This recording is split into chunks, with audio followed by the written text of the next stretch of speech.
What if I told you an objection from a client isn't a door closing, but actually a request for more information? Today, we are mastering the art of listing conversation.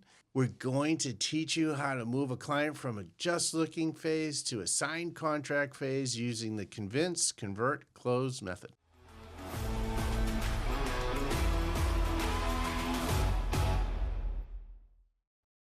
So we're here in the studio, our brand new studio, on our very first podcast. I like it. You like it? Yeah. You like the fur? I already moved the leaf down so I can see you. Yeah. Yeah. So we're here with John MacGilvary. Everybody knows John, right?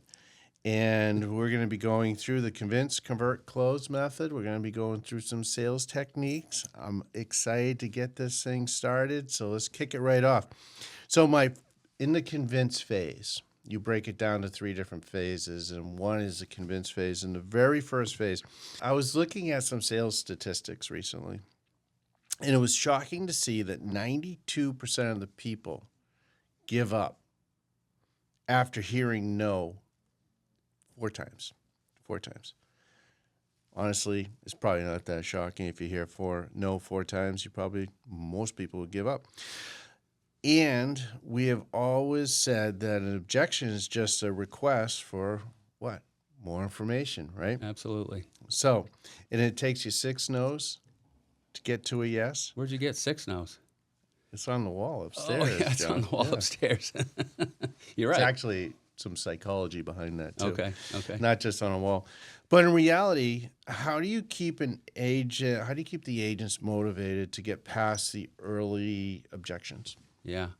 Well, I mean, just to go back to those statistics for a second, 44% actually give up after the first no. And then it's another 22% after 2 no's, and then 14% after 3, and 12 after 4. So you're right, 92% give up. And it's not really until that 5th or 6th no that you get people over the edge. And you're right, it is about the fact they just want more information. And, I mean, there certainly is a time when a no is a no. But if you can keep engaging them, you can just methodically move them up the ladder to a point where they ultimately have enough information to make a good decision. And it's just recognizing that you're there really to provide them that good information all the way through the process and address their concerns. I mean, it's just like climbing a ladder, to get on a roof. Most of us have a fear of heights. Right? And you get the rungs. You got the rungs. But, it's like, why are you climbing up on the roof? I mean, we just don't do that for fun. There's usually some motivation that's getting us to the top. And, you get, 8, 10, 12 steps up, and you're like, why am I doing this? But I got to get it done. And you push yourself to do it because you have a reason to do it. And you may never really totally overcome your fear, but once you got it done, there usually is a sense of relief. So if you can think of it that way, that you're just kind of helping people along through the process. So hold the ladder, right? Encourage people to continue moving forward. Well, yeah, and I think that we say no versus yes, and I think some of those no's are soft no's. It's just not a firm yes. It's not a commitment to move forward. So in theory, what we're saying is that you need to get down the path, the sales cycle, to get to that yes, I'm ready to move forward with you. Or it might be, yes, but not right now. Yeah. Which is okay, right? Yeah. I mean, if you know that they're going to be ready 6 months from now or 12 months from now, that's still a yes at the end of the day. My next question to you, John, is we all get asked, how's the market? Yeah. Okay. When we're out and about, Yeah. you're in the grocery store line, and you have this you define it as a give, ask, receive type framework that can turn that casual chat about how's the market into an appointment. Something really productive. Yeah.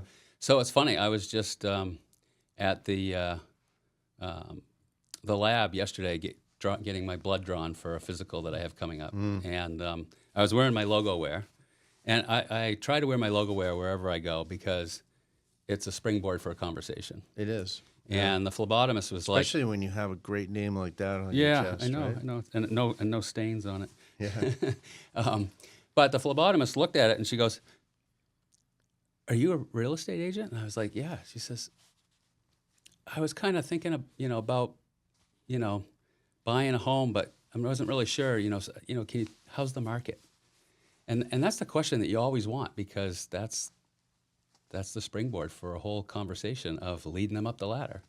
And this whole give, ask, receive kind of relationship that you have is actually quite normal. But if you're intentional about it, you can actually drive the conversation. And I think when we have conversations with people where it feels like we're pulling teeth, it's because we lost that give, ask, receive kind of cadence to it. So what I mean by that is, like, on its very basic level, it's like, hi, my name is John, right? It's giving them some information, which allows you to ask a question. Who am I talking to, right? So that's like the basis of it.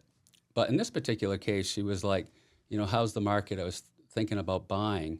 Well, if she hadn't have told me that, one of my questions would be, it depends. That's actually a give of information. It depends. And she would have said, well, I'm thinking about, buying. And, or I would have said, it depends, are you considering buying or selling? And in this case, she said buying, and I said, great. And then I was able to give some additional information, and which was, there are more and more properties coming on the market right now, and it's a real healthy market. And why do you ask? And she says, well, because the interest rates are 6%, and I was like, yeah, they are, but they've kind of stabilized, and then there's a lot of great programs out there, particularly for first-time buyers and things like that. And so it kind of kept the conversation going. And by the end, it was like, let me have your name and number, and let me put you in touch with a good loan officer so that you can see what types of programs might work for you, and then we can go look at some properties. And so that's kind of how it goes, and it's just good to be mindful of the flow. Yeah, and I like the approach, the perspective that it depends, right? Because if it was somebody looking to sell, it's different than somebody looking to buy. It's, was this her first home? Yeah, this would have been her first home. Right. Yeah. So that's even different, right? Yeah. And she's probably has never looked at vehicles financing to afford a house. She doesn't know what's available. She's just taking your standard information that's available on the street. There's a lot of different product out there for first-time home buyers. But it's also great that you said, hey, why don't you talk to my loan officer? Because... Yeah, well, that was the biggest hurdle right there. Right. She had the fear that the interest rate was so high that it was unaffordable. Right. And in this particular case, if she sat down with a loan officer, they could show her some different programs that could possibly make it affordable, right? Well, that makes sense, but also many times for new home buyers, they need to get their house in order, so to speak, financially, right? So they may not be ready. They may have the desire to buy a home right now, but they may not be ready right now. But they could be ready in 6 months. We could put them on a path. Right. We can put them on a path. So, Yeah. But also the thing that's also great about that is if they actually take conversations can be casual, right? But if she takes the next step to actually meeting with a loan officer, her interest is more than casual, right? Absolutely. Yeah. Yeah. And there's another question to ask in that process, when you're going through that give, ask, receive is, and this is to try to uncover the motivation. And that would be, what is it that you'd like to change about your current living situation? And that's one of those rungs that's kind of higher up on the ladder, so to speak, because you're uncovering the reason why they're trying to climb the ladder in the first place. And particularly if they're selling, right? They already have a home, right? Instead of living in a basement or something like that, or a parent's basement. Those motivations might be obvious, but if they're currently living in a home, it might be, yeah, we need to get closer to the grandchildren, or we definitely need another bedroom because we got a kid coming on the way, or I need a home office because I'm working remotely now, or something to that effect. Once you understand those things, then you can continue to another sales technique is kind of poke the pain and keep them focused on their destination. Yeah. And Well, you know, and so she was a first time home buyer. Yeah. But if you had if she was a seller and her kids were graduating and moving out, if she was a newlywed and she has a baby on the way, you know, so there's all these different scenarios, right? Yeah, I think they call them like the 7Ds or the 9Ds or something like that, diapers and diamonds. And But I mean, the thing is that if you're in this industry, you really need to put the effort in to thinking through all the different scenarios so that when you get asked, how's the market? yeah, so it's important to be prepared, right? Right. You need to be a student of the market. Right. So it's healthy to regularly, whether it's monthly or weekly or, you know, at least at a sales meeting or something, to go and get those market updates so that when someone does ask you that question, how's the market, you know what the days on market are. You know what the average sale price is. You know that homes are selling at 102% of asking price. You know that the prices are increasing 5% or expected to increase 5% this year, or those types of things. Because, you know, when those conversations happen and you can back it up with real facts and figures like that, you speak with authority. Right. You sound like the person they want to work with. Absolutely. As opposed to saying, well, it's crazy. The market's crazy. Yeah. Well, you know what? A lot of people say that. And if you answer the question like it's absolutely crazy or it's ridiculous or it's going wild or whatever, that's kind of like answering the question like, how's the weather? And you say, you know, oh, it's, you know, Well, sunny crazy, and 70s. crazy good, crazy bad, crazy good, crazy, crazy, crazy. Yeah. But hey, who wants to work with someone who's crazy? I don't know. You So- tell me. And you miss the whole opportunity. A major pain point right now is some homeowners are sitting on 3% interest rates, and they're afraid to give that up. So they don't want to release their property. They don't want to give it up. You have a method for visualizing the math on this to show them the payback period, which is actually quite short, right? Yeah. You want to go into that a little bit? Yeah, and let me just back up a little bit too, because what we're talking about here is sales techniques and negotiation techniques and things like that to kind of move people up the ladder. And, you know, if they don't have motivations, you can't use these tools like, you know, Jedi mind tricks or things like that to get people Don't you to. wish? It would be nice if you could just go, you are going to buy a house today. But you know that, you know, if someone doesn't have a motivation, it doesn't really matter what you have for information, you're not going to move the needle. And why waste your time, right? So if they have sufficient motivation to move, like they need to be closer to the grandkids, they need a bigger house, they're no longer willing to or able to maintain the property that they have, their kids have moved out and they've got 3 extra bedrooms, all those types of things are really good motivations.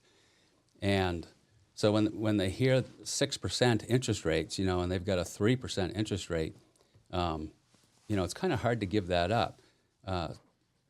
Partly because of pride, right? There are a lot of people walking they want around. to brag about that rate. They do brag about the rates. Like, what do you have for a rate? Well, I have a 2.875. I have a 2.5. I have a 3.125. And it's like, oh, I got a little bit better than you.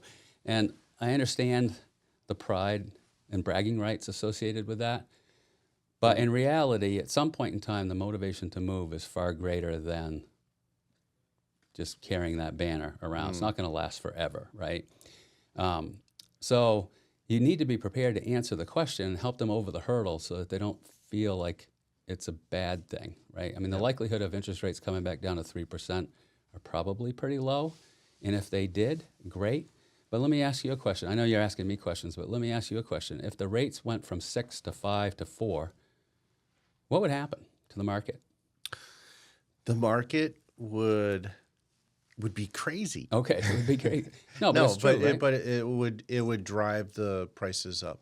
Yeah, it would drive demand, right? And supply is already limited. Right. And so what would prices do? They'd go sky high. They would go up. Yeah. And that's the thing. It's like you can wait for 1 point, 2 points, 3 points lower. Yeah. While the price of the product that you want to get into is going up 4, Yeah. 5, 6, 7% a year. And interestingly enough, inflation or deflation of the dollar is going down over time. Yeah. Yeah. So even if you just use really basic math and you forget about inflation and all those other factors, which actually are very important, but not everybody's, schooled Not enough everybody's in gonna math see it at to that be able level. to Yeah, see it no, at I that level. understand. But if you just look at increasing your mortgage by $100,000, like let's say you sold your $400,000 house and you had, plenty of equity and you bought a $600,000 house and you're going to take out an extra $100,000 in loan in order to buy this house. It's not really the 6% that's the big deal. It comes across as a big deal because it's a big number. But if they're at a 3% now and they're going to 6%, it's really only a 3% spread. And if you look at that 3% spread on a $100,000 increase in mortgage, believe it or not, the payback's like 3 years if properties very conservatively increase 3% a year. And historically, properties have increased on average of 6% per year. So going ultra conservative on price increases, 3% spread, $100,000 mortgage, payback in 3 years. Right. Well, and I think this would be very easy for a homeowner to understand. If the market gets back down to a 3% interest rate, the value of that home that they're going to want to get into is going to skyrocket. Yeah. So buy now while the interest rates are somewhat restricting the value of the product. Yeah, get in. Yeah. Get in now. Yeah, people ask me sometimes, when's the best time to buy a house? Now. Yesterday. Yeah. It's always yesterday. Because figured people you'd always say kick themselves. They go, if I had bought the house back in the spring instead of waiting till the fall, Well, it was $50,000 less then, Yeah, especially if you're talking to somebody that's already bought a home or has owned a home for a while. They can visualize that. Yeah. Because what they bought their property for 5 years ago, 7 years ago, 10 years ago there's a lot of equity in that property now. Well, I'll just bring this up, but Warren Buffett has been quoted in a number of different sources as indicating that the best hedge against inflation is owning real estate. And if you think about it, asset. huh? A hard asset. It is a hard asset, but it's got kind of a fixed payment, right? So if you're buying that house today and that house is costing you, let's say, $2,000 a month, versus renting something for $2,000 a month, is that rent going to stay the same for the next 20 years? No, the rent's going to continue to increase year after year after year, and but that mortgage payment will stay the same year after year after year. And like you said, inflation, the value of the dollar goes down. So 20 years from now, that $2,000 is going to feel like a drop in the bucket. It is. Right. Yeah. So I have another question for you. Let's move on to this. When clients say they want to wait for the market to pick up or wait till spring Yeah. to put their property on the market, you actually have a really good analogy that you tie into driving home from Boston. Can you share that visual with our listeners? Yeah, and of course we're in the middle of the winter right now, so a lot of people feel like they should wait until spring, and I get it because it's normally the busy time of the market and people are out and about and it feels good, type of thing. But what they don't realize is that people that are out shopping for houses right now, they're not doing it for fun. They're doing it because they absolutely need a property, and so people that have their properties on the market right now are actually getting some of the most serious buyers coming through the door. And because inventory is typically lower in the winter months, the choice is less, and the supply and the demand that's actually there, it's much better for the seller at the end of the day. So the analogy I like to use is that would you rather come out of Boston at noontime on Wednesday or leave at Friday at 5 o'clock before a holiday weekend? Right? I mean, do you really want to be stuck in that traffic? Right. Everybody jockeying for position, trying to get their house sold, and dropping their price or doing whatever they need to do that. You're a lot better off putting it on the market right now where you kind of control. Yeah. So more serious buyers. Yep. On one hand, Less competition on the other, right? Absolutely. Versus wait until spring. And spring's a great time to put your house on the market as well. Yeah, just But- unique advantages to doing it now. But there's just unique advantages. Like I wouldn't hold off putting my property on the market to get the springtime market or the fall time market. Yeah. Yeah. So, great. Is that thing falling down? Is that why you keep holding it? What? It is. Do you It want is. to fix it? I don't know if I can. So we're gonna wrap this phase up, but this is all for naught unless you keep this conversation with this potential buyer, this seller going. So, and really securing that next appointment. So, what are your thoughts on securing that next appointment? Yeah. So the number one job of a salesperson, I ask people this all the time, and I say, "What is the number one job?" And they always stare at me, like, to make money. It's like, well, that would be nice, but the number one job really is to get the next appointment. And when you're having that engagement with someone, whether it's in the grocery store, and you're having that how's the market type of conversation, or even if you're at an appointment and you're taking things to the next step, you always got to address that, next opportunity to meet. You can't just end it with, all right, I'll get back in touch with you, or something to that effect, or give me a call, when you're ready, or here's my card. That rarely ever ends up in an appointment. And now you're forced to chase them. And then it makes you sound like you're, aggressive or pushy or whatever. You're much better off just trying to secure that appointment right then and there. And as you're leading that conversation along with that give, ask, receive type relationship, and you're uncovering their motivations and you're answering some of their basic questions, literally all you have to do is say, it sounds like it would be worth a sit down to go over some of these things in more detail and address any other questions that you have. What works better for you? Is the daytime work better for you or at the nighttime? Just to give them some choices. And it kind of bounds the conversation a little bit by putting some choices in a box. And then they'll say something like, the daytime works better or whatever they say, right? And just say, well, I've got an opening on Thursday at 2 o'clock or 4 o'clock. What would work better? And they'll give you an answer. So always land the next appointment. That's your number one job. Go from one appointment to the next because you really are climbing the rungs of the ladder. So if you don't stay on the ladder, you're never going to get them back on it again. Right. Okay, good. And that's not to say don't hand out your business cards. Keep them close to your chest and always hand those things out. But get the next appointment. Well, that just about wraps up the convince phase of this conversation. Our next episode will be phase number 2, the convert phase.